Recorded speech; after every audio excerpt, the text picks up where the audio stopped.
चीन के साथ ट्रेड डील की कोशिश में लगे अमेरिकी राष्ट्रपति डोनाल्ड ट्रंप ताइवान को बड़ा झटका दे सकते हैं। बताया जा रहा है कि व्यापार समझौते पर बातचीत से पहले अमेरिकी राष्ट्रपति डोनाल्ड ट्रंप चीनी राष्ट्रपति को लुभाने की कोशिश में लगे हैं। इसलिए ट्रंप ने ताइवान को $400 मिलियन से अधिक की सैन्य मदद को मंजूरी देने से इनकार कर दिया है। दरअसल ताइवान को चीन अपना हिस्सा मानता है। चीन इस द्वीप देश को लगातार सैन्य आक्रमण की भी धमकियां देते रहता है।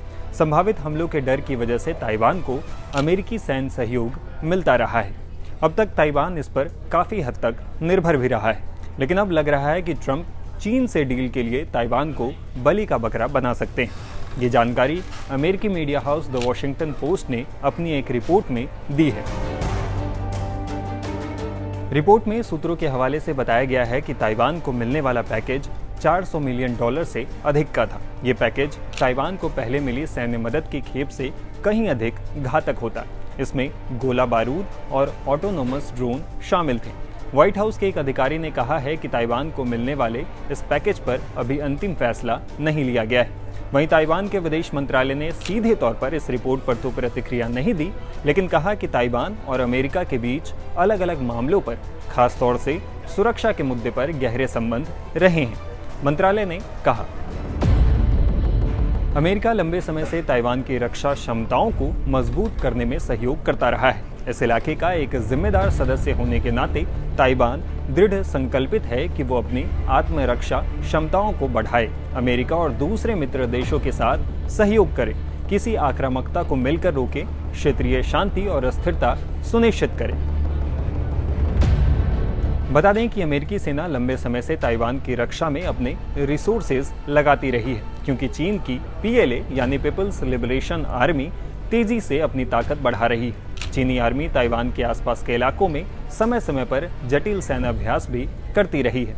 ताइवान को लेकर बीते कुछ वर्षों में चीन और भी ज्यादा आक्रामक दिखा है। अमेरिकी सैन्य और खुफिया अधिकारियों के मुताबिक शी जिनपिंग ने PLA को साल 2027 तक ताइवान पर कब्जा करने की क्षमता हासिल करने का आदेश दिया है। हालांकि उन्होंने ये भी कहा कि ये किसी हमले की अंतिम समय सीमा नहीं है। ऐसे में ताइवान को दी जाने वाली अमेरिकी मदद को रोकने पर विवाद भी शुरू हो गया है।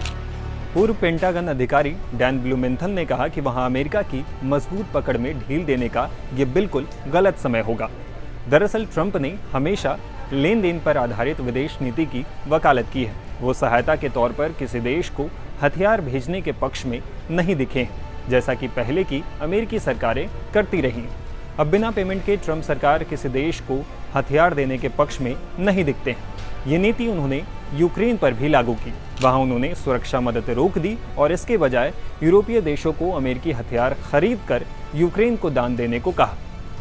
ट्रंप प्रशासन का मानना है कि ताइवान की अर्थव्यवस्था भी मजबूत और संपन्न है, इसलिए उसे यूरोपीय देशों की तरह अपने हथियार खुद खरीदने चाहिए।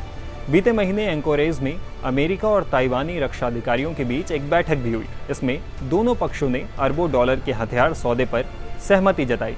ताइवान अपने संसद में अतिरिक्त रक्षा बजट पारित कर इस सौदे का भुगतान करेगा। हालांकि इन नए हथियारों की डिलीवरी में कई साल लग सकते हैं। दूसरी तरफ ताइवान पहले से ही अरबों डॉलर के हथियारों जैसे कि F-16 लड़ाकू विमान और हार्पून एंटी शिप मिसाइल का इंतजार कर रहा है। दरअसल ट्रंप अपने दूसरे कार्यकाल में चीन और ताइवान को लेकर विरोधाभासी दिखे हैं। उन्होंने अप्रैल में चीन के खिलाफ अचानक ट्रेड वॉर छेड़ दिया। वहीं ताइवान पर अमेरिका का सेमीकंडक्टर इंडस्ट्री चुराने का आरोप तक लगा दिया। हालांकि ट्रंप बार बार कहते हैं कि उनके कार्यकाल में चीन ताइवान पर हमला नहीं करेगा। वहीं ट्रंप जल्द ही चीनी राष्ट्रपति शी जिनपिंग से बातचीत करने वाले हैं। इस बातचीत में टिकटॉक जैसे चीनी ऐप पर पाबंदी और दुर्लभ खनिजों की आपूर्ति जैसे अहम मुद्दों पर चर्चा हो सकती है। ऐसे वक्त में ताइवान को सहायता रोकने का ट्रंप का फैसला शी जिनपिंग को खुश करने की कोशिश के रूप में देखा जा रहा है। इस वीडियो पर अपनी राय हमें कमेंट बॉक्स में बता सकते हैं। इस तरह के और भी वीडियोस के लिए टाइम्स नाउ भारत के साथ बने रहें। शुक्रिया।